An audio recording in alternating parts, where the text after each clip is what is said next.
গ্ৰন্থমেলা এখন অনুষ্ঠিত হয়। এয়া আজি বেছ কিছু বছৰৰ পৰা এনেইতো আমাৰ গ্ৰন্থমেলাৰ বুৰঞ্জী ক'বলৈ গ'লে 500 বছৰীয়া যেতিয়া আৰম্ভ হৈছে। আমাৰ ইয়াত 44 বছৰৰ কাৰণে গ্ৰন্থমেলা সভ্য জগতৰ মূল বস্তু গ্ৰন্থই। গ্ৰন্থ মেলা এখন যিসকলে আয়োজন কৰে তেখেতসকলক ধন্যবাদ দিব লাগিব। তেওঁলোকৰ মানে মহৎ চিন্তা কৰা ব্যক্তি সেইসকল। ইয়াৰ আঁৰত যিবিলাক থাকে, এটা মেলা এখন পাতা যিকোনো মেলাই সহজ কথা নহয়। তাতে গ্ৰন্থৰ মেলা, তাত গ্ৰন্থত বহুকেইটা কথা থাকে। গ্ৰন্থ বিপণীৰ কথা থাকে, গ্ৰন্থ যিবিলাকে প্ৰকাশ কৰে তেওঁলোকৰ কথা থাকে, গ্ৰন্থ পঢ়ুৱৈ থাকে আৰু গ্ৰন্থ লিখা মানুহৰ কথা থাকে।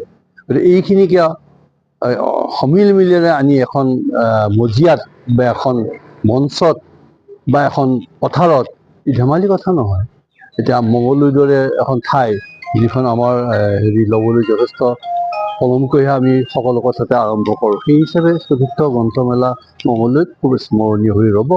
আৰু ইয়াৰ আয়োজক যিসকল আছে, বিশেষকৈ আমাৰ প্ৰেছ ক্লাব, সাংবাদিকসকল, তেখেতসকলে অহোপুৰুষাৰ্থ কৰিছে আৰু প্ৰথম বছৰৰ পৰা এতিয়ালৈকে বাকী আছে তেখেতসকলে। আৰু অহা বছৰ আমিও শুনিছোঁ যে আমাৰ পাব্লিকেশ্যন নগৰেও তেখেতসকলেও কৰিব। কাৰণ গ্ৰন্থৰ এটা সুবাস ল'বলৈ আৰু গ্ৰন্থৰ প্ৰতি সজাগতা আমাৰ দৰঙত আহি গৈছে। আৰু গ্ৰন্থ এইবাৰো যথেষ্ট ক্ৰয় হৈছে, প্ৰত্যেক বছৰে বাঢ়ি আছে।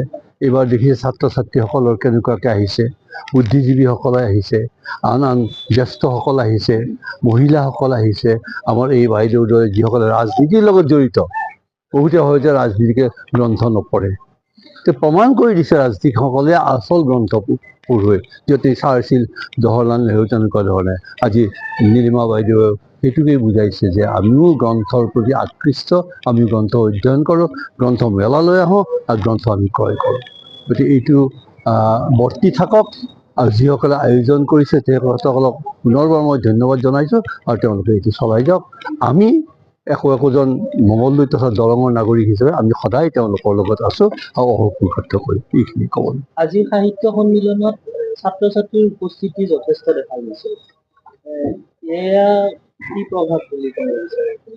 নহয়, কেইবাটাও কথা থাকে। ছাত্ৰ ছাত্ৰীসকল নাহে বুলি ক'লেতো নহ'ব। তেখেতসকলক বুজাব লাগে। তেখেতসকলেতো এনেকুৱা এটা জীৱন পাৰ কৰাই অহা নাই যে গ্ৰন্থৰ লগত জড়িত হৈছে, গ্ৰন্থ মেলা দেখিছে। তেওঁলোকে এতিয়া দেখিবই যে আমি যিবিলাক অগ্ৰজ সেইসকলৰ কি কাৰণত তেওঁলোকে অহা নাই সেইটো বুজিব লাগিব। আমি এবাৰ বুজিবলৈ চেষ্টা কৰিছোঁ। আমাৰ যেতিয়া প্ৰাৰম্ভিক সভা হৈছিলে গ্ৰন্থ মেলা পাতিবলৈ, তেতিয়া আমি এইবিলাকে আলোচনা কৰিছিলোঁ। আমি যিটো নহয়, তেখেতসকলে বহু অজুহাত দেখুৱায়, স্কুল কৰ্তৃপক্ষই অজুহাত দেখুৱায়, অভিভাৱকে দেখুৱায় আৰু তেওঁলোকেও দেখুৱাবলৈ চেষ্টা কৰে যে আমাৰ পৰীক্ষা আছে, আমি পঢ়িব লাগে। গ্ৰন্থৰ লগত যদি জড়িত নহয়, মই গৈছোঁ 10খন বিদ্যালয় মই এইবাৰ গৈছিলোঁ, আমি কেইজনমান লগত লৈ পেলাই তেখেতসকলক বুজাইছোঁ যে গ্ৰন্থৰ মাজত থাকিলেহে তোমালোকৰ আচল শিক্ষাটো বা বিদ্যাটো হ'ব। পৰীক্ষাৰ আগদিনাখন পঢ়িবা, ই কেনে কথা? মাৰ্কছৰ কাৰণেহে পঢ়িব লাগে নেকি? আমি জ্ঞানৰ কাৰণে পঢ়িব লাগে। জ্ঞানৰ কাৰণে পঢ়িব লাগে যে আগিয়ে যি পঢ়িছিলা সেই যথেষ্ট।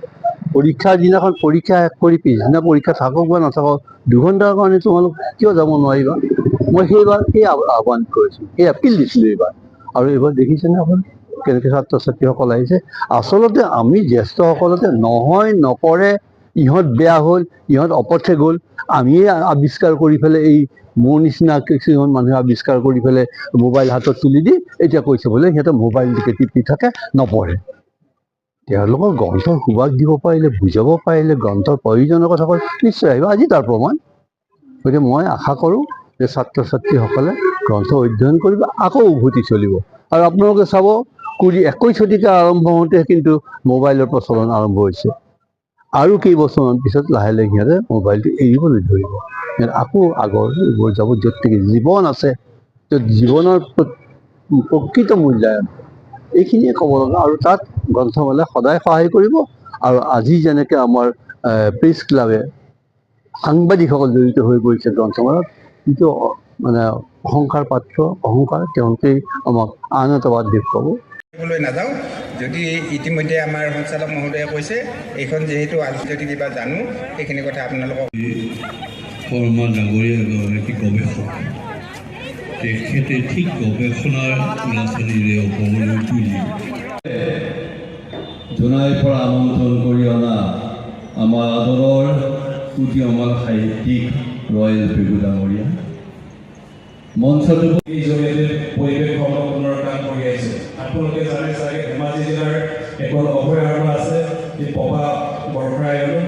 এই পবা সংৰক্ষণৰ বাবে আমি যথেষ্ট কাম কৰি আহিছোঁ আৰু 30 ছেপ্টেম্বৰ বিধানসভাত এই পবা অভয়াৰণ্য বিশ্বনাথ খণ্ডৰ চৰকাৰে আশ্বাস দিছে। যি নহওক, মই এই সাহিত্য সন্মিলনৰ মোক উদ্যোগ হিচাপে নিমন্ত্ৰণ কৰাৰ বাবে অশেষ ধন্যবাদ জ্ঞাপন কৰি মোৰ উদ্বোধনী ভাষণ চমুকে আৰম্ভ কৰি বিচাৰিছোঁ।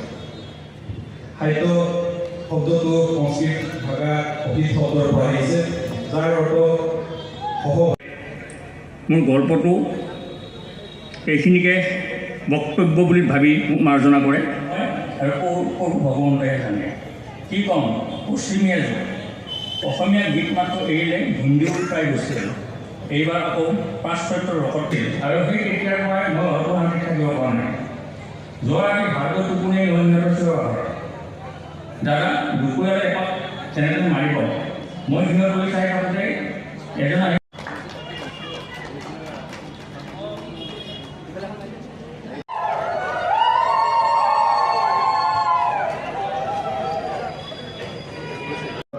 প্ৰথম প্ৰকাশ 12 ডিচেম্বৰ 2024। এইটো বাৰ্তা পৰিকল্পনা ৰাণা আলাম এগৰাকী ভাল মুদ্ৰণ ব্যৱস্থাৰ লগত জড়িত। পৰিৱেশক কিতাপৰ দৰকাৰ মূল্য 300 টকা। শেষৰ বিনাশ